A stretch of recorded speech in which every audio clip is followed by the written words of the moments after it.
to bring in a National Taxpayer Union senior fellow.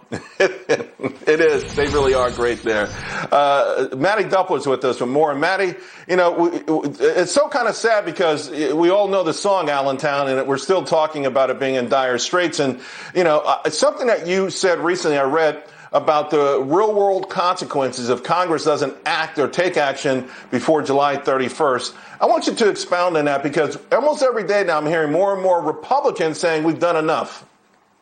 Yeah, so I think it's a mistake to say that right now Congress doesn't have a responsibility to act, and there's a couple reasons why. One is that we've had one good month of job data, and that does not a trend make. Last Friday, we saw that jobs were added to the economy in May, which was a surprise, and that's a great silver lining. But listen, the reason jobs can be added right now is because the economy is just starting to reopen.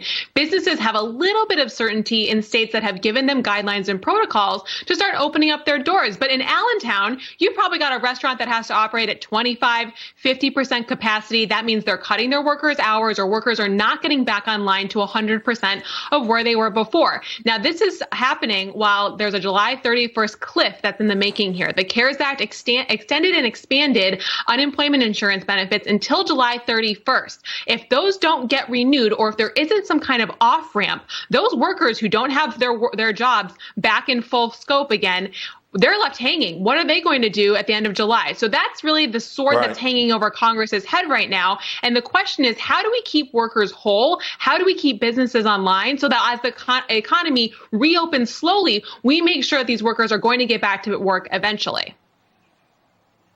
Mattie, also, though, for those folks on both sides of the aisle who are looking at more stimulus, if you will, it feels like you still wonder how these small towns and even small businesses are going to get help. I read a piece today where they're talking about federal tax credits and somehow, letting them be pulled forward, if you will. For large corporations, it's being pushed by the National Manufacturers Association, the Chamber of Commerce. But, when we start talking about saving the Allentowns of the world, is there something more specific that they're missing?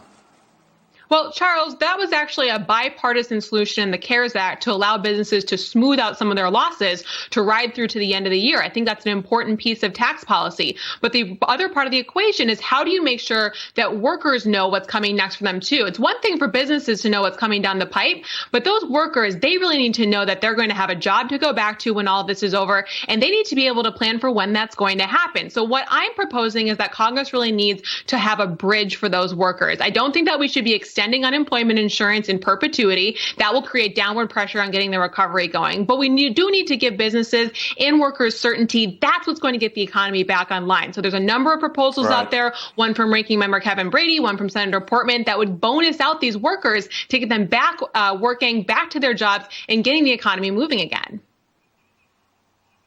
Mattie, thank you so much. Always appreciate it. Thanks, Charles.